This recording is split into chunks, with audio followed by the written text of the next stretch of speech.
السلام علیکم ورحمۃ اللہ وبرکاتہ۔ بسم اللہ الرحمن الرحیم۔ کمی کمین پڑھیں گے تو ہمارے جوتے کون سیدھے کرے گا؟ 15 سالہ شاہد نے جب چودھری صاحب سے شہر جا کر پڑھنے کی اجازت مانگی تو انہوں نے جوتے کی ٹھوکر مار کر طنزیہ لہجے میں کہا تھا، مگر شاہد کی ماں نے اگلے دن ہی اپنے سونے کی بالیاں اس کے ہاتھ پر رکھتے ہوئے اسے شہر روانہ کر دیا۔ وقت گزرتا گیا، اس دوران وہ بس 2 سال بعد ماں کی موت پر گاؤں آیا تھا۔ چودھری نواز نے ڈی سی کی دعوت کا خوب اہتمام کیا تھا تاکہ لاڈلے اور نکمے بیٹے کی نوکری کی بات کر سکے، مگر سرکاری گاڑی سے اترتے ڈی سی پر نظر پڑتے ہی وہ لڑکھڑا گیا، کیونکہ پنجاب کے ایک انتہائی دور دراز اور پسماندہ گاؤں میں، جہاں غربت، افلاس اور مجبوری نے ہر غریب کسان اور مزدور کے ماتھے پر اپنی غلامی کی مہر ثبت کر رکھی تھی، وہاں چودھری نواز کی عالیشان اور قلعہ نما حویلی کسی فرعون کے محل کی طرح سینہ تانے کھڑی تھی۔ یہ حویلی محض اینٹوں اور پتھروں کی ایک بے جان عمارت نہیں تھی،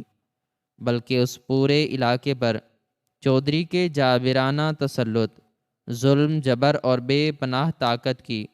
ایک جیتی جاگتی اور خوفناک علامت تھی۔ چودھری نواز ایک انتہائی مغرور، متکبر اور ظالم شخص تھا، جس کی وسیع و عریض زمینوں پر گاؤں کے سینکڑوں حاری اور مزارے دن رات اپنا خون پسینہ ایک کرتے تھے، اپنا سکھ چین قربان کرتے تھے، مگر بدلے میں انہیں صرف 2 وقت کی روکھی سوکھی روٹی اور چودھری کی غلیظ گالیاں اور کوڑے ہی نصیب ہوتے تھے۔ چودھری نواز کی خاندانی زندگی اور اس کا گھر بھی اس کی ظالمانہ فطرت کا ایک بھیانک عکس تھا۔ اس کی بیوی رخسانہ ایک بہت بڑے اور با اثر ذمہ دار کی بیٹی تھی، جس نے اپنی دولت اور خاندانی رعب کے بل بوتے پر پوری حویلی پر اپنا قبضہ جما رکھا تھا، اور اس سے چودھری کا ایک بیٹا کامران تھا، جو بے حد لاڈلا، ضدی، مغرور اور پڑھائی لکھائی سے کوسوں دور بھاگنے والا آوارہ لڑکا تھا۔ چودھری کی اسی حویلی کے ایک انتہائی پسماندہ، خستہ حال اور تاریک حصے میں ایک غریب کمی خاندان آباد تھا، جو نسل در نسل اس حویلی کے جانوروں اور ان کے جوتوں کی دیکھ بھال کرتا آ رہا تھا۔ اس خاندان کا سربراہ دین محمد، جو کہ ایک غریب مزدور اور کمی تھا، وہ کئی سال پہلے چودھری کے کھیتوں میں بگار کاٹتے ہوئے ایک موذی بیماری کا شکار ہو کر اس دنیا سے رخصت ہو گیا تھا، اور اپنے پیچھے اپنی بیوی سکینہ اور ایک 15 سالہ کم سن بیٹے شاہد کو چھوڑ گیا تھا۔ سکینہ ایک انتہائی غریب اور بے سہارا عورت تھی، جو اپنے شوہر کی موت کے بعد حویلی کے تمام غلیظ اور بھاری کام کرنے پر مجبور تھی۔ وہ دن رات مشقت کرتی، لیکن پھر بھی اسے اور اس کے بیٹے کو پیٹ بھر کر کھانا بھی نصیب نہیں ہوتا تھا۔ شاہد کی عمر بمشکل 15 سال تھی، اور وہ ایک انتہائی ذہین، ہونہار اور محنتی لڑکا تھا، جو صبح منہ اندھیرے جاگ کر حویلی کے تمام جانوروں کا چارہ ڈالتا، گوبر اٹھاتا، صحن کی لمبی چوڑی صفائی کرتا، اور پھر چودھری کے مغرور بیٹے کامران کے جوتے پالش کرنے سے لے کر اس کے بستر بچھانے اور اس کے پاؤں دبانے تک کے تمام کام ایک خاموش اور بے بس خدمت گار کی طرح سر انجام دیتا تھا۔ شاہد کے اندر علم حاصل کرنے کی ایک شدید اور نہ بجھنے والی پیاس تھی۔ جب وہ حویلی کے قریب واقع کچے سکول کے غریب بچوں کو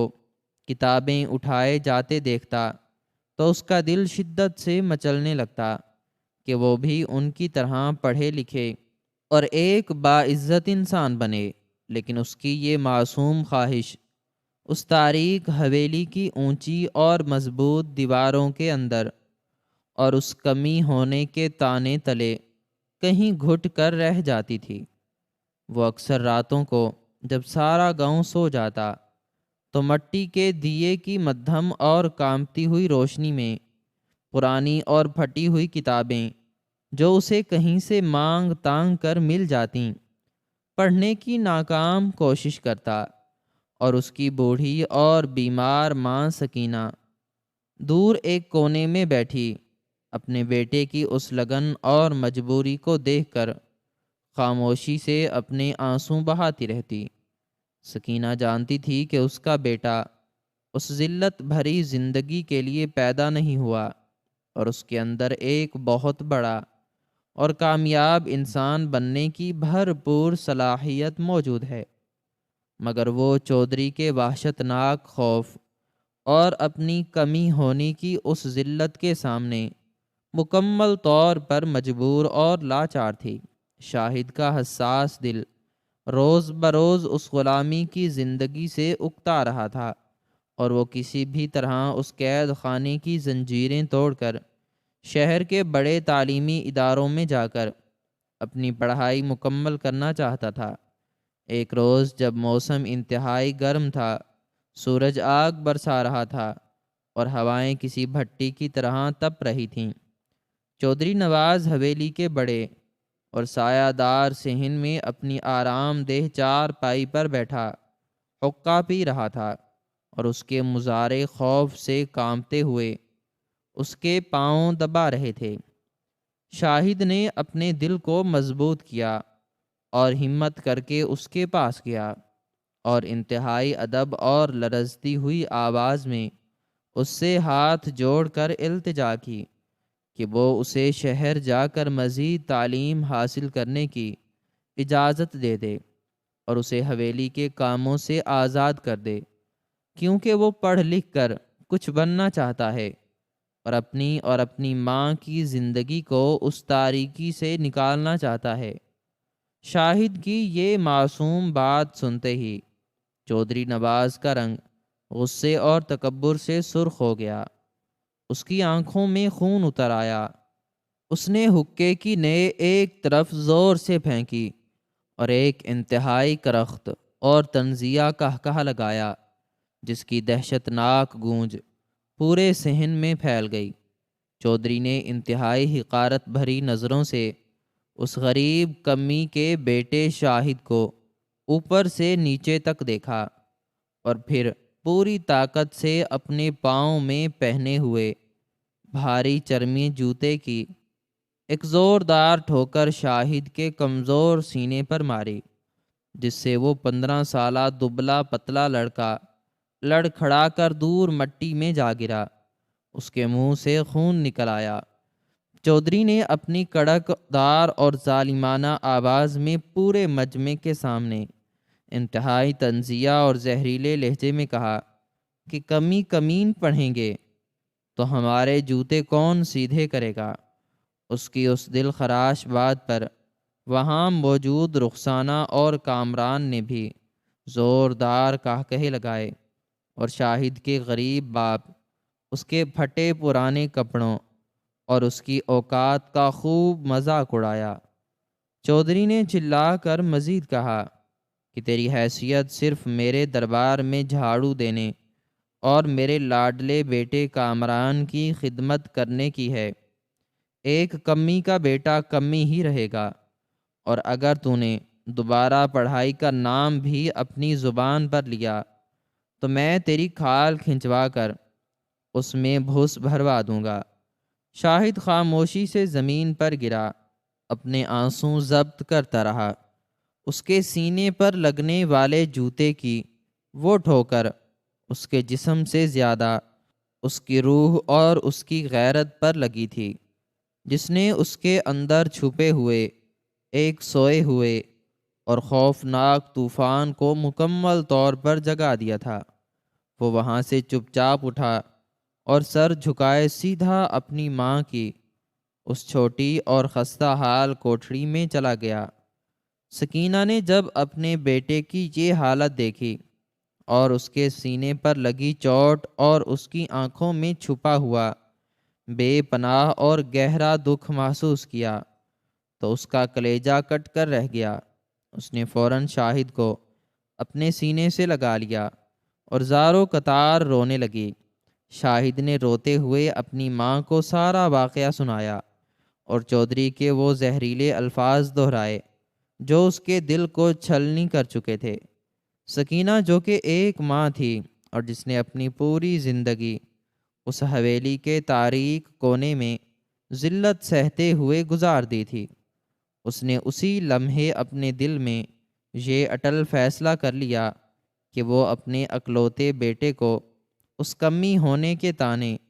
اور اس ذلت کے گڑھے میں ہرگز نہیں سڑنے دے گی اور اسے اس اندھیرے سے نکال کر روشنی کی طرف ضرور بھیجے گی، چاہے اس کے لیے اسے اپنی جان کی بازی ہی کیوں نہ لگانی پڑے۔ رات کا گھپ اندھیرا چھا چکا تھا اور پوری حویلی گہری نیند کی آغوش میں جا چکی تھی۔ سکینہ نے اپنے کانپتے ہاتھوں سے اپنی پرانی اور بوسیدہ صندوقچی کھولی اور اس کے اندر سے ایک چھوٹے سے کپڑے میں لپٹی ہوئی اپنی وہ اکلوتی نشانی نکالی جو اس کی بوڑھی ماں نے اسے اس کی شادی کے وقت روتے ہوئے پہنائی تھی۔ وہ نشانی خالص سونے کی دو پرانی بالیاں تھیں جو سکینہ نے اپنی تمام تر غربت اور فاقوں کے باوجود آج تک کسی انتہائی مشکل وقت کے لیے سنبھال کر رکھی ہوئی تھیں۔ اس نے وہ بالیاں نکالیں اور شاہد کے پاس آ کر اس کے ہاتھ پر رکھ دیں۔ شاہد حیرت اور دکھ سے اپنی ماں کا آنسوؤں سے تر چہرہ دیکھنے لگا۔ سکینہ نے روتے ہوئے انتہائی شفقت سے اس کا ماتھا چوما اور کہا کہ میرے بچے، تو صبح منہ اندھیرے ہی اس جہنم سے نکل جانا اور سیدھا شہر کا رخ کرنا، ان بالیوں کو بیچ کر اپنی پڑھائی کا خرچہ پورا کرنا، اور یاد رکھنا کہ تو نے چودھری کے استانے کو اپنی طاقت بنانا ہے اور اتنی محنت کرنی ہے کہ ایک دن یہ دنیا تیری کامیابی کو دیکھے اور چودھری کا غرور خاک میں مل جائے۔ شاہد نے اپنی ماں کے کھردرے ہاتھ چومے اور اس سے سسکیوں کے درمیان وعدہ کیا کہ وہ اس کی ان بالیوں کا قرض ضرور اتارے گا اور ایک دن باعزت اور باوقار انسان بن کر اس کے قدموں میں آ کر بیٹھے گا۔ اگلی صبح سورج کی پہلی کرن نمودار ہونے سے بھی بہت پہلے، جب چاروں طرف ایک گہرا اور خوفناک سناٹا طاری تھا، شاہد نے اپنی ماں کو آخری بار گلے لگایا اور اپنے چھوٹے سے کپڑے کے تھیلے میں چند پرانے کپڑے اور کچھ سوکھی روٹیاں رکھ کر خاموشی سے حویلی کے پچھلے ٹوٹے ہوئے دروازے سے نکل کر شہر کی طرف روانہ ہو گیا۔ شاہد کا یہ سفر کسی صورت بھی آسان نہیں تھا۔ راستے کی طوالت، مسلسل بھوک، پیروں میں پڑنے والے چھالے اور انجانے شہر کا خوف اس کے قدموں کی زنجیر بننے کی کوشش کر رہے تھے، لیکن اس کے دماغ میں چودھری نواز کی وہ طنزیہ آواز، کمی کمین کا وہ طعنہ اور جوتے کی وہ ٹھوکر بار بار گونج رہی تھی جو اسے رکنے نہیں دے رہی تھی۔ کئی میل کا کٹھن سفر پیدل اور کچھ فاصلہ مانگ تانگ کر سواریوں پر طے کرنے کے بعد وہ بالآخر اس بڑے اور ہجوم والے شہر میں پہنچ گیا جہاں زندگی انتہائی تیزی سے دوڑ رہی تھی۔ شہر کی اس چکا چوند اور اونچی عمارتوں کے درمیان شاہد خود کو انتہائی تنہا اور بے بس محسوس کر رہا تھا، لیکن اس نے ہمت نہیں ہاری۔ اس نے سب سے پہلے ایک سنار کی دکان پر جا کر اپنی ماں کی وہ سونے کی بالیاں بیچیں جس سے اسے کچھ رقم حاصل ہوئی جو اس کے ابتدائی اخراجات کے لیے کافی تھی۔ اس نے شہر کے ایک انتہائی پسماندہ اور گندے علاقے میں ایک چھوٹی سی اور سستی کوٹھڑی کرائے پر لی اور پھر شہر کے ایک سرکاری تعلیمی ادارے میں داخلہ لے لیا، لیکن صرف ان بالیوں کی رقم سے اس کا اور اس کی پڑھائی کا گزارا طویل عرصے تک ممکن نہیں تھا۔ اس لیے شاہد نے دن کے وقت تعلیم حاصل کرنے اور شام کے وقت محنت مزدوری کرنے کا فیصلہ کیا۔ وہ شام کو ایک مقامی چائے خانے پر جا کر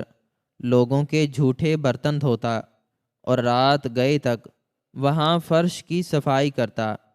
چائے خانے کا مالک ایک سخت گیر اور بدتمیز انسان تھا جو چھوٹی چھوٹی باتوں پر گالیاں دیتا، لیکن شاہد نے اپنی ماں کے آنسوؤں اور اپنے مقصد کی خاطر ہر ذلت کو خندہ پیشانی سے برداشت کیا۔ رات کو جب وہ تھک ہار کر اپنی اس تاریک اور سیلن زدہ کوٹھری میں لوٹتا تو سڑک کے کنارے لگے ہوئے بلب کی مدھم روشنی میں بیٹھ کر اپنی کتابیں کھول لیتا اور رات کے پچھلے پہر تک اپنی پڑھائی میں مگن رہتا۔ اس کی زندگی ایک انتہائی کٹھن اور کڑے امتحان میں تبدیل ہو چکی تھی۔ اسے اکثر کئی دن صرف ایک وقت کی سوکھی روٹی کھا کر گزارا کرنا پڑتا، اور کبھی تو وہ بھی نصیب نہ ہوتی۔ سردیوں کی یخ بستہ راتوں میں اس کے پاس اوڑھنے کے لیے کوئی گرم لحاف نہیں ہوتا تھا، اور وہ پرانے اخباروں اور بوریوں میں لپٹ کر سردی کا مقابلہ کرتا، لیکن اس تمام تر جسمانی اور ذہنی اذیت کے باوجود اس کے ارادے چٹان کی طرح مضبوط تھے۔ وہ اپنی جماعت میں ہمیشہ سب سے آگے رہتا، اور اس کے اساتذہ اس کے غیر معمولی ذہانت اور محنت کو دیکھ کر حیران رہ جاتے۔ وقت اپنی تیز رفتاری سے گزرتا جا رہا تھا، اور شاہد دن رات ایک کر کے علم کی ان منزلوں کو طے کر رہا تھا جن تک پہنچنا اس جیسے غریب، کمی اور بے سہارا لڑکے کے لیے کسی معجزے سے کم نہیں تھا۔ دوسری طرف گاؤں کی اس حویلی میں شاہد کے جانے کے بعد سکینہ کی زندگی مزید اجیرن اور عذاب بن چکی تھی۔ چودھری نواز اور اس کی بیوی رخسانہ نے شاہد کے بھاگنے کا سارا غصہ سکینہ پر نکالنا شروع کر دیا تھا۔ اسے اب دن رات مزید مشقت کرنی پڑتی، اور اسے ملنے والا کھانا بھی کم کر دیا گیا تھا۔ سکینہ ہر وقت اپنے بیٹے کی یاد میں تڑپتی رہتی۔ وہ دروازے کی چوکھٹ پر بیٹھ کر گھنٹوں اس راستے کو تکتی رہتی جہاں سے اس کا بیٹا گیا تھا۔ اس کی آنکھوں کی بینائی مسلسل رونے اور انتظار کرنے کی وجہ سے کمزور پڑنے لگی تھی، اور اس کا جسم بیماریوں کا گڑھ بن چکا تھا۔ گاؤں میں کوئی ایسا ڈاکٹر نہیں تھا جو اس کی حالت کو سمجھ سکتا، اور چودھری نواز کو اتنی توفیق نہیں تھی کہ وہ اپنی اس غریب ملازمہ کا کوئی مناسب علاج کروا سکتا۔ اس کی نظر میں سکینہ کی حیثیت حویلی کے ایک بیمار اور ناکارہ جانور سے زیادہ کچھ نہیں تھی۔ دن ہفتوں میں اور ہفتے مہینوں میں بدلتے گئے۔ شاہد کو شہر گئے ہوئے پورے 2 سال کا عرصہ بیت چکا تھا۔ ان 2 سالوں میں اس نے اپنی پڑھائی کے ساتھ ساتھ ایک انتہائی کڑے مقابلے کے امتحان کی تیاری بھی شروع کر دی تھی، جس کے بارے میں اس نے کسی کو کانوں کان خبر نہیں ہونے دی تھی۔ وہ اپنی منزل کے انتہائی قریب پہنچ چکا تھا، لیکن دوسری جانب اس کی ماں سکینہ زندگی کی بازی ہار رہی تھی۔ اس کی حالت انتہائی تشویشناک ہو چکی تھی۔ اسے تیز بخار اور کھانسی نے گھیر لیا تھا، اور وہ بستر سے اٹھنے کے قابل بھی نہیں رہی تھی۔ حویلی کی دوسری خادمائیں اسے ترس کھا کر تھوڑا بہت پانی یا روٹی دے جاتیں، لیکن چودھری نواز یا اس کے لاڈلے بیٹے کامران نے کبھی بھول کر بھی اس کوٹھڑی کا رخ نہیں کیا جہاں موت آہستہ آہستہ اپنے پر پھیلا رہی تھی۔ سکینہ آخری وقت میں بھی صرف شاہد کا نام لیتی اور اس کی شکل دیکھنے کے لیے تڑپتی رہتی۔ اس کی زرد اور کمزور انگلیاں ہر وقت دروازے کی طرف اشارہ کرتیں، جیسے وہ کسی کو بلا رہی ہوں، مگر تقدیر کے فیصلے کچھ اور ہی تھے۔ ایک انتہائی سرد اور تاریک رات میں جب ہوائیں ماتم کر رہی تھیں، سکینہ نے اپنی آخری ہچکی لی اور اپنے بیٹے کی راہ تکتے تکتے اس ظالم اور بے حس دنیا کو ہمیشہ کے لیے چھوڑ کر چلی گئی۔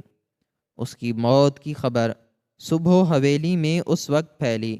جب ایک خادمہ نے اسے جھنجھوڑ کر اٹھانے کی کوشش کی۔ چودھری نواز کے ماتھے پر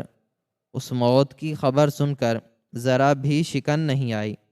اس نے صرف اتنا کہا کہ اس کمی عورت کی لاش کو جلد از جلد دفنا دو تاکہ حویلی میں کوئی نحوست نہ پھیلے۔ گاؤں کے ایک ہمدرد اور پرانے مزارے نے، جو شاہد سے دلی لگاؤ رکھتا تھا اور شہر کے کچھ لوگوں کو جانتا تھا، اس نے کسی نہ کسی طرح دوڑ دھوپ کر کے شہر میں شاہد تک یہ اندوہناک خبر پہنچانے کا بندوبست کیا۔ شاہد اس وقت اپنے ایک انتہائی اہم امتحان کی تیاریوں میں مصروف تھا جب اسے ایک قاصد نے آ کر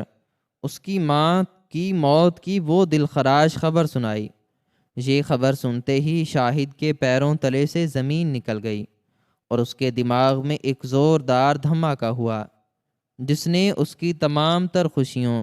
اور امیدوں کو ریزہ ریزہ کر کے رکھ دیا۔ اس نے اپنے بال نوچے اور دھاڑیں مار مار کر رونے لگا۔ اسے ایسا لگا جیسے کسی نے اس کی روح کو اس کے جسم سے کھینچ لیا ہو۔ وہ اپنا سارا سامان وہیں چھوڑ کر دیوانہ وار گاؤں کی طرف بھاگا۔ اس کا سفر آنسوؤں، درد اور ایک نہ ختم ہونے والے پچھتاوے سے بھرا ہوا تھا۔ وہ خود کو کوس رہا تھا کہ وہ کیوں اپنی ماں کو اس ظالم حویلی میں تنہا چھوڑ کر آیا۔ اس نے راستے کا وہ طویل فاصلہ کس اذیت اور مجبوری کے عالم میں طے کیا، یہ صرف اس کا دل ہی جانتا تھا۔ جب وہ گاؤں کی حدود میں داخل ہوا تو اس کا دل اس کے سینے کی پسلیاں توڑ کر باہر آنے کو بے تاب تھا۔ وہ سیدھا حویلی کے اس پچھلے حصے کی طرف دوڑا جہاں اس کی ماں کی کوٹھری تھی۔ وہاں چند غریب عورتیں اور مزارے خاموشی سے سر جھکائے کھڑے تھے، اور کوٹھڑی کے وسط میں ایک چارپائی پر سکینہ کا بے جان اور ٹھنڈا جسم سفید چادر میں لپٹا ہوا رکھا تھا۔ شاہد لڑکھڑاتے قدموں کے ساتھ اس چارپائی کے پاس پہنچا اور چادر ہٹا کر اپنی ماں کا زرد اور پرسکون چہرہ دیکھا۔ اس کے ہونٹوں سے ایک دل دوز چیخ نکلی جو آسمان کا سینہ چیرتی ہوئی دور تک چلی گئی۔ وہ اپنی ماں کے قدموں میں گر گیا اور اس کے ٹھنڈے پاؤں کو چوم چوم کر معافیاں مانگنے لگا کہ وہ اس کے لیے کوئی سکھ نہیں لا سکا اور اسے اس حال میں تنہا چھوڑ دیا۔ شاہد کے رونے اور تڑپنے کے مناظر نے وہاں موجود ہر پتھر دل انسان کو بھی رلا دیا، لیکن چودھری نواز اور اس کا خاندان اپنی اسی حویلی کے پرتعیش حصے میں بیٹھے اپنی روزمرہ کی باتوں میں مصروف رہے، اور انہوں نے ایک بار بھی آ کر اس غم زدہ لڑکے کو دلاسا دینے کی زحمت تک گوارا نہیں کی۔ شاہد نے اپنی ماں کی تدفین کے تمام مراحل انتہائی خاموشی اور ایک عجیب سے پتھریلے سکون کے ساتھ مکمل کیے۔ اس کی آنکھوں کے آنسو اب مکمل طور پر خشک ہو چکے تھے اور ان کی جگہ ایک ایسی سرد اور خوفناک چمک نے لے لی تھی جس میں صرف اور صرف انتقام اور کچھ کر گزرنے کی آگ بھڑک رہی تھی۔ گاؤں کے اس خستہ حال اور ویران قبرستان میں جب وہ اپنی ماں کی کچی قبر پر آخری بار مٹی ڈال رہا تھا تو اس نے اپنے دل کی گہرائیوں سے ایک انتہائی پختہ اور اٹل عہد کیا کہ وہ اس کچی مٹی اور اپنی ماں کی ان تمام اندیکھی قربانیوں کا قرض ضرور اتارے گا اور اس حویلی کے غرور کو اسی مٹی میں ملا کر دم لے گا۔ تدفین کے بعد وہ ایک لمحے کے لیے بھی اس گاؤں یا اس منحوس حویلی میں نہیں رکا جہاں اس کی ماں نے اپنی زندگی کی آخری اور اذیت ناک سانسیں لی تھیں۔ اس نے چودھری نواز یا اس کے کسی بھی ہواری کی طرف مڑ کر دیکھنا بھی گوارا نہیں کیا اور سیدھا شہر کی طرف اپنے اسی پرانے اور کٹھن راستے پر دوبارہ چل پڑا۔ لیکن اس بار اس کے قدموں میں کوئی لڑکھڑاہٹ، کوئی خوف یا کوئی مجبوری نہیں تھی، بلکہ ایک ایسا فولادی ارادہ تھا جسے دنیا کی کوئی طاقت توڑنے کی صلاحیت نہیں رکھتی تھی۔ شہر واپس پہنچتے ہی شاہد نے اپنی زندگی کو مکمل طور پر ایک مشین کی طرح بنا لیا۔ اس نے اپنی وہ معمولی نوکری چھوڑ دی اور اپنا سارا وقت، اپنی تمام تر توانائیاں اور اپنی روح کا ایک ایک قطرہ اپنی اس اعلیٰ ترین پڑھائی اور اس خاص امتحان کی تیاری میں جھونک دیا جس کے بارے میں اس نے خواب دیکھا تھا۔ وہ دن رات کتب خانے کے ایک تاریک کونے میں بیٹھا موٹی موٹی ان کتابوں اور ان قانونی حوالوں کا مطالعہ کرتا رہتا جو اس ملک کے سب سے طاقتور اور با اثر افسران بننے کے لیے پڑھنا ضروری ہوتے ہیں۔ شاہد کا یہ سفر ایک انتہائی طویل اور صبر آزما امتحان تھا، جہاں اسے ہر قدم پر بھوک، پیاس، سردی اور تھکاوٹ کا سامنا کرنا پڑتا، لیکن جب بھی اس کی ہمت جواب دینے لگتی، اسے چودھری نواز کا وہ طنزیہ کہا، کمی کمین کا طعنہ اور اس کے جوتی کی وہ ظالمانہ ٹھوکر یاد آ جاتی جو اس کے سینے پر لگی تھی، اور یہ یاد اس کے اندر ایک نئے اور کبھی نہ ختم ہونے والے طوفان کو جنم دیتی۔ وہ کئی کئی راتیں سوئے بغیر گزار دیتا۔ اس کی آنکھوں کے گرد گہرے سیاہ حلقے پڑ چکے تھے اور اس کا جسم کمزور ہو گیا تھا، لیکن اس کے دماغ کی تیزی اور اس کے علم کی پیاس میں روز بروز اضافہ ہوتا جا رہا تھا۔ سالہ سال کی اس انتھک اور جان لیوا محنت اور مشقت کے بعد بالآخر وہ دن آ ہی گیا جب پورے ملک میں اس اعلیٰ ترین اور مشکل ترین سرکاری امتحان کے نتائج کا باقاعدہ اعلان کیا گیا۔ اخبارات کے پہلے صفحات اور سرکاری فہرستوں میں سب سے اوپر ایک ایسے غریب اور گمنام لڑکے کا نام جگمگا رہا تھا جس نے پورے ملک میں سب سے زیادہ نمبر لے کر پہلی پوزیشن حاصل کی تھی، اور وہ نام کسی اور کا نہیں بلکہ ایک غریب کمی کے بیٹے شاہد کا تھا۔ اس شاندار اور تاریخی کامیابی کے بعد شاہد کو حکومت کی طرف سے اعلیٰ ترین تربیت کے لیے ایک انتہائی نامور اور سخت گیر تربیتی ادارے میں بھیج دیا گیا، جہاں اس نے مزید کئی سال تک نظم و ضبط، قانون کی بالادستی اور انتظامی امور کی انتہائی کڑی اور مشکل ترین تربیت حاصل کی۔ وہ پرانا کمزور اور سہمے ہوئے دل والا شاہد نہیں رہا تھا، بلکہ اب وہ ایک انتہائی باروب، طاقتور اور قانون کی طاقت سے لیس ایک ایسا مضبوط انسان بن چکا تھا جس کی آنکھوں میں رعب اور جس کی آواز میں ایک ایسی فیصلہ کن گونج تھی جو بڑے بڑے مجرموں اور ظالموں کے دلوں میں خوف پیدا کر دیتی تھی۔ اپنی اس طویل اور کٹھن تربیت کو انتہائی شاندار طریقے سے مکمل کرنے کے بعد حکومت نے اس کی بے پناہ قابلیت، اس کی غیر معمولی ایمانداری اور اس کی انتظامی صلاحیتوں کو مد نظر رکھتے ہوئے اسے اسی ضلع کا نیا اور سب سے بڑا انتظامی آفیسر یعنی اعلیٰ ترین ڈی سی مقرر کر دیا، جہاں وہ ظالم گاؤں اور وہ مغرور حویلی واقع تھی۔ دوسری طرف ان تمام گزرے ہوئے سالوں میں گاؤں کے اندر چودھری نواز کے ظلم، اس کے غرور اور اس کی بے پناہ دولت میں مزید کئی گنا اضافہ ہو چکا تھا۔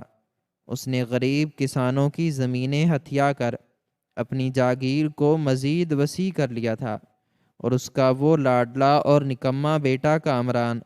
اب ایک انتہائی بگڑا ہوا، بدتمیز اور آوارہ جوان بن چکا تھا،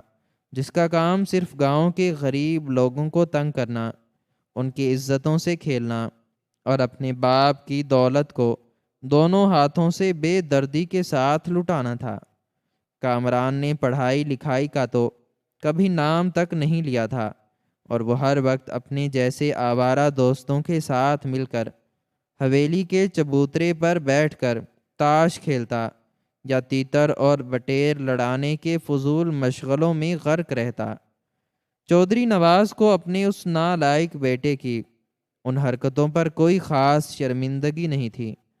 بلکہ وہ اپنے غرور میں یہ سمجھتا تھا کہ اس کے پاس اتنی زیادہ دولت اور اتنے وسیع تعلقات ہیں کہ وہ اپنے بیٹے کو کسی بھی وقت کسی بھی بڑے سرکاری عہدے پر بٹھا سکتا ہے اور اس کا کوئی کچھ نہیں بگاڑ سکتا۔ لیکن وقت اور حالات نے اچانک ایک نیا اور خطرناک موڑ لیا، جب حکومت کی طرف سے ان کے ضلع میں زمینوں کی ملکیت اور پرانے ریکارڈ کی جانچ پڑتال کا ایک انتہائی سخت اور کڑا سلسلہ شروع ہو گیا، اور ساتھ ہی محکموں میں نئی اور ایماندارانہ بھرتیوں کا ایک شفاف عمل بھی متعارف کروایا گیا۔ چودھری نواز کو جب یہ خبر ملی کہ ان کے ضلع کا پرانا اور بدعنوان آفیسر تبدیل ہو چکا ہے اور اس کی جگہ حکومت نے ایک انتہائی سخت گیر، ایماندار اور کسی کی سفارش نہ ماننے والے ایک نئے اور نوجوان آفیسر کو تعینات کیا ہے، تو اس کے دل میں ایک انجانی سی گھبراہٹ پیدا ہوئی، کیونکہ اس کی بے شمار زمینوں کے کاغذات جعلی تھے اور اس نے کئی سرکاری رقبوں پر ناجائز اور غاصبانہ قبضہ کر رکھا تھا۔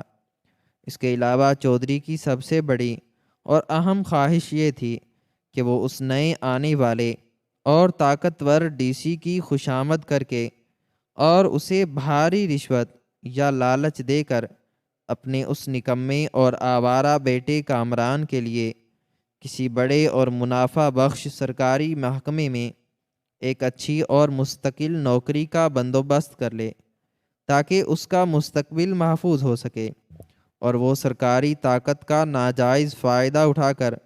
ان کے ظالمانہ اور خاندانی رعب کو مزید بڑھا سکے۔ اسی غرور اور اسی ناپاک ارادے کے تحت چودھری نواز نے پورے گاؤں اور آس پاس کے تمام علاقوں میں یہ اعلان کروا دیا کہ وہ نئے آنے والے آفیسر کے اعزاز میں اپنی اس عالی شان حویلی کے وسیع و عریض اور ہرے بھرے صحن میں ایک ایسی عظیم الشان اور شاہانہ دعوت کا بے مثال اہتمام کر رہا ہے جس کی نظیر اس پورے ضلع کی تاریخ میں نہیں ملے گی۔ اس نے اپنے تمام غریب مزارعوں کو حکم دیا کہ وہ دن رات ایک کر کے حویلی کی صفائی کریں، اسے رنگ و روغن سے چمکائیں اور مہمانوں کے بیٹھنے کے لیے بہترین اور قیمتی قالین اور مخملی گدے بچھائیں۔ دعوت والے دن کی صبح سے ہی حویلی کے اندر اور باہر ایک عجیب سی چہل پہل اور ایک میلے کا سا سما تھا۔ چودھری نے شہر سے سب سے مہنگے اور نامور باورچی بلوائے تھے، جنہوں نے کئی درجن چولہوں پر طرح طرح کے شاہانہ پکوان، دیگیں اور کڑھائیاں اور مختلف قسم کے لذیذ بھنے ہوئے گوشت تیار کرنا شروع کر دیے تھے، جن کی اشتہا انگیز خوشبو سے پورا گاؤں مہک رہا تھا، اور غریب بھوکے کسان دور کھڑے حسرت بھری نظروں سے اس پرتعیش تماشے کو دیکھ رہے تھے۔ چودھری نواز نے اس شاندار دعوت میں شرکت کے لیے علاقے کے تمام چھوٹے بڑے زمینداروں، سیاست دانوں اور بااثر افراد کو خصوصی طور پر مدعو کیا تھا، جو سب کے سب انتہائی قیمتی اور چمکدار لباس پہنے حویلی کے اس سجے ہوئے پنڈال میں آ کر بیٹھ چکے تھے۔ چودھری نواز خود ایک انتہائی مہنگا اور ریشمی لباس پہنے، اپنے سر پر ترے والی پگڑی سجائے اور ہاتھ میں سونے کی مٹھ والی چھڑی پکڑے انتہائی غرور اور تکبر کے ساتھ مہمانوں کے درمیان گھوم رہا تھا، اور اونچی آواز میں قہقہے لگاتے ہوئے سب کو بتا رہا تھا کہ آج جب نیا آفیسر اس کے دربار میں آئے گا اور اس کے ہاتھوں سے نمک چکھے گا تو وہ اس کا غلام بن جائے گا، اور پھر وہ اپنے بیٹے کامران کے لیے جو بھی عہدہ مانگے گا وہ اسے فوراً مل جائے گا۔ کامران بھی اپنے باپ کے ساتھ سینہ تانی کھڑا تھا اور اپنے دوستوں کے سامنے اپنی جھوٹی طاقت اور اپنے شاندار مستقبل کی ڈینگے مار رہا تھا۔ دوپہر کا وقت ہو چکا تھا اور سورج پوری آب و تاب کے ساتھ چمک رہا تھا جب اچانک گاؤں کی اس کچی اور دھول بھری سڑک پر ایک انتہائی تیز اور گرجدار شور ابھرا جس نے سب کی توجہ اپنی جانب کھینچ لی۔ دھول کے ایک بڑے بادل کو چیرتی ہوئی کئی چمکدار اور کالی سرکاری گاڑیاں، جن پر نیلے اور لال رنگ کی بڑی روشنیاں لگی ہوئی تھیں، ایک شاہانہ جاہو جلال اور ایک ہیبت ناک قافلے کی صورت میں حویلی کے اس بڑے اور بھاری لوہے کے دروازے کی طرف تیزی سے بڑھ رہی تھیں۔ ان گاڑیوں کے آگے اور پیچھے قانون کے محافظوں کے درجنوں مسلح اور چکنا اہلکار اپنی گاڑیوں پر سوار تھے، جو مسلسل راستے کو صاف کروا رہے تھے۔ یہ سارا منظر دیکھ کر پنڈال میں بیٹھے تمام مغرور ذمہ دار اور چودھری کے حواری خاموش ہو گئے اور ان پر ایک عجیب سا اور اندیکھا رعب طاری ہو گیا۔ چودھری نواز نے فوراً اپنے سر کی پگڑی کو سیدھا کیا، اپنے چہرے پر ایک انتہائی مکارانہ اور خوشامدانہ مسکراہٹ سجائی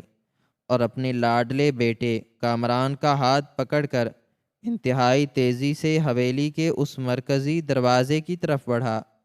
تاکہ وہ خود آگے بڑھ کر اس نئے اور طاقتور آفیسر کا استقبال کر سکے اور اسے پھولوں کے ہار پہنا سکے۔ قافلے کی وہ سب سے بڑی کالی اور شیشوں والی سرکاری گاڑی حویلی کے دروازے کے بالکل سامنے آ کر انتہائی دبدبے کے ساتھ رکی۔ اس گاڑی کے رکتے ہی محافظوں کے کئی باوردی اور مسلح اہلکار بجلی کی سی تیزی سے نیچے اترے اور انہوں نے انتہائی مستعدی اور پھرتی کے ساتھ گاڑی کے چاروں طرف ایک مضبوط گھیرا ڈال لیا۔ ان میں سے ایک اہلکار نے آگے بڑھ کر انتہائی ادب اور احترام کے ساتھ اس کالی گاڑی کا پچھلا دروازہ کھولا۔ پنڈال میں موجود ہر شخص کی آنکھیں اور چودھری نواز کی سانسیں اس دروازے پر ٹک گئیں کہ اب اس میں سے وہ طاقتور انسان باہر نکلے گا جس کی مٹھی میں اس پورے ضلع اور ان کی جاگیروں کی تقدیر قید ہے۔ گاڑی کے اندر سے سب سے پہلے ایک انتہائی چمکدار اور کالے رنگ کا جوتا باہر آیا اور اس کے بعد ایک انتہائی وجیحہ، لمبے قد اور رعب دار شخصیت کا مالک نوجوان ایک انتہائی نفیس اور قیمتی لباس پہنے باہر نکلا۔ اس نوجوان آفیسر کے چہرے پر ایک ایسی سرد اور کاٹ دار سنجیدگی تھی جو دیکھنے والے کے دل میں خوف اور ہیبت کے تیر اتار دیتی تھی۔ اس نے اپنی آنکھوں پر لگے ہوئے سیاہ چشمے کو انتہائی دھیمے اور پروقار انداز میں اتارا اور اپنی گہری اور تیز نظروں سے اس عالی شان حویلی اور سامنے کھڑے ہوئے مجمع کا طائرانہ جائزہ لیا۔ چودھری نواز نے اپنے ہاتھوں میں گلاب کے پھولوں کے بڑے بڑے اور خوشبودار ہار پکڑے ہوئے انتہائی خوشامدانہ مسکراہٹ کے ساتھ آگے قدم بڑھایا تاکہ وہ اس نئے آفیسر کے گلے میں وہ ہار ڈال سکے، لیکن جیسے ہی چودھری نواز کی نظریں اس نوجوان آفیسر کے چہرے پر پڑیں تو اسے کچھ جانی پہچانی سی جھلک محسوس ہوئی، مگر وہ پہچان نہ سکا کیونکہ وہ 15 سالہ کمزور لڑکا اب ایک انتہائی طاقتور اور باروب نوجوان بن چکا تھا۔ چودھری نے جھک کر ہار پہنانے کے لیے ہاتھ آگے بڑھائے تو اس نوجوان آفیسر نے اپنا ہاتھ اٹھا کر اسے روکا اور انتہائی گرجدار اور پرسکون آواز میں بولا، چودھری نواز، کیا تم نے مجھے پہچانا نہیں؟ یا تمہاری آنکھوں پر ابھی بھی تکبر کی وہی پرانی پٹی بندھی ہوئی ہے؟ چودھری کا رنگ فک ہو گیا اور اس کے ہاتھ کانپنے لگے۔ آفیسر نے ایک قدم آگے بڑھایا اور پوری حویلی میں گونجنے والی آواز میں کہا، میں وہی شاہد ہوں، تمہارے اسی صحن میں جھاڑو دینے والے ایک غریب کمی دین محمد کا بیٹا شاہد۔ جسے تم نے اسی مٹی پر کھڑے ہو کر جوتے کی ٹھوکر ماری تھی اور کہا تھا کہ کمی کمین پڑھیں گے تو ہمارے جوتے کون سیدھے کرے گا؟ آج دیکھ لو چودھری، وہ کمی کا بیٹا پڑھ لکھ کر تمہارا حاکم بن کر تمہارے دروازے پر کھڑا ہے، اور تم ایک کمی کے بیٹے کے گلے میں ہار ڈالنے کے لیے جھک رہے ہو۔ یہ الفاظ سنتے ہی چودھری نواز کے پیروں تلے سے زمین نکل گئی، اس کے ہاتھوں کی گرفت مکمل طور پر ختم ہو گئی، اور وہ تمام پھولوں کے ہار اس کے کانپتے ہوئے ہاتھوں سے پھسل کر زمین کی اسی مٹی پر گر گئے جس پر کبھی وہ جوتے کی ٹھوکر مارا کرتا تھا۔ چودھری نواز کا رنگ ایک ہی لمحے میں موت کی طرح زرد پڑ گیا، اس کی آنکھوں کی پتلیاں خوف اور شدید ترین صدمے کی وجہ سے پھیل گئیں، اور اس کا منہ کھلے کا کھلا رہ گیا۔ اسے اپنی آنکھوں پر بالکل بھی یقین نہیں آ رہا تھا۔ اس کا دماغ اس منظر کو قبول کرنے سے مکمل طور پر انکاری تھا، لیکن حقیقت اس کے سامنے ایک پہاڑ کی طرح کھڑی تھی۔ وہ نوجوان اور طاقتور آفیسر جس کے استقبال کے لیے اس نے اپنی ساری دولت اور اپنا سارا غرور داؤ پر لگا دیا تھا، جس کے سامنے وہ اپنے نکمے بیٹے کی نوکری کے لیے جھکنے جا رہا تھا، وہ کوئی اور نہیں بلکہ اس کی اپنی سابقہ ملازمہ سکینہ اور کمی دین محمد کا خون شاہد تھا، جسے اس نے کمی کمین کہہ کر پڑھنے سے روکا تھا۔ شاہد کی آنکھوں میں ایک فاتحانہ اور انتہائی طاقتور چمک تھی، جس نے چودھری نواز کے غرور کی پوری عمارت کو ایک ہی لمحے میں زمین بوس کر دیا تھا۔ کامران جو اپنے باپ کے پیچھے کھڑا تھا، وہ شاہد کو اس شان و شوکت اور اس رعب کے ساتھ دیکھ کر خوف کے مارے پیچھے ہٹنے لگا، اور اس کی ٹانگیں بری طرح کانپنے لگیں۔ چودھری نواز سے کوئی ایک لفظ بھی ادا نہیں ہو پا رہا تھا، اس کی زبان اس کے تالو کے ساتھ چپک گئی تھی، اس کے گھٹنے اس کا بوجھ برداشت کرنے سے مکمل طور پر انکاری ہو چکے تھے، اور وہ تمام مہمانوں اور ان غریب مزارعوں کے سامنے جن پر وہ عمر بھر ظلم کرتا رہا تھا، اچانک لڑکھڑا کر اپنے گھٹنوں کے بل اسی مٹی پر گر پڑا۔ زمین پر گرتے ہی چودھری نواز کا پورا وجود ایک شدید جھٹکے کی زد میں آ گیا، اس کے دماغ کی رگیں اس صدمے اور ذلت کو برداشت نہ کر سکیں، اور اسی لمحے اسے ایک کاری فالج کا حملہ ہوا۔ اس کا دایاں حصہ مکمل طور پر بے حس ہو گیا، اور وہ زبان سے ایک لفظ بھی نکالنے کے قابل نہ رہا۔ وہ شاندار حویلی جس کے صحن میں کبھی اس کا حکم چلتا تھا، اب اس کے لیے ایک قید خانہ بن چکی تھی۔ وہ زندگی بھر کے لیے بستر تک محدود اور اپاہج ہو گیا۔ اس کی آنکھیں اب بے بسی سے اپنے سامنے کھڑے اس شاہد کو دیکھتی تھیں جس کو وہ کبھی حقارت کی نظر سے دیکھتا تھا۔ اب وہ اپنی ہی دولت اور شان و شوکت کے درمیان ایک زندہ لاش بن کر پڑا تھا، اور اس کے پاس اپنے گناہوں پر پچھتانے کے سوا کچھ نہ بچا تھا۔ یہ اس کے تکبر کا سب سے دردناک اور عبرتناک انجام تھا، جسے دیکھ کر پورے گاؤں کے لوگ کانپ اٹھے تھے۔ اس کہانی کا سب سے اہم سبق یہ ہے کہ انسان کا غرور کبھی بھی قائم نہیں رہتا، اور ظلم کی جڑیں کتنی ہی مضبوط کیوں نہ ہوں، ایک نہ ایک دن قدرت کا انصاف انہیں جڑ سے اکھاڑ پھینکتا ہے۔ جو شخص آج کسی غریب کی غربت کا مذاق اڑاتا ہے اور اسے کمی کمین کہہ کر ٹھوکر مارتا ہے، اسے یہ یاد رکھنا چاہیے کہ وقت کا پہیہ پلٹتے دیر نہیں لگتی، اور وہی ٹھوکر کل اس کے اپنے غرور کو مٹی میں ملا سکتی ہے۔ علم اور محنت وہ واحد طاقت ہیں جو انسان کو ذلت کی تاریکیوں سے نکال کر بلندیوں پر لے جاتی ہیں۔ کسی کی قابلیت کا فیصلہ اس کے خاندانی پس منظر یا مالی حالات سے کرنا جہالت کی نشانی ہے۔ حقیقی کامیابی تب ملتی ہے جب انسان اپنی محنت سے اپنے مقام بنائے، اور ظالم کے سامنے جھکنے کے بجائے اسے اپنے کردار سے شکست دے۔ دنیا میں وہی انسان سرخرو ہوتا ہے جو وقت کے ساتھ خود کو بدلتا ہے اور دوسروں کے ساتھ کیے گئے ظلم کا انجام اپنی آنکھوں سے دیکھتا ہے۔ سچائی کا راستہ کتنا ہی کٹھن کیوں نہ ہو، بالآخر کامیابی حق والوں کو ہی ملتی ہے، اور ظلم کا انجام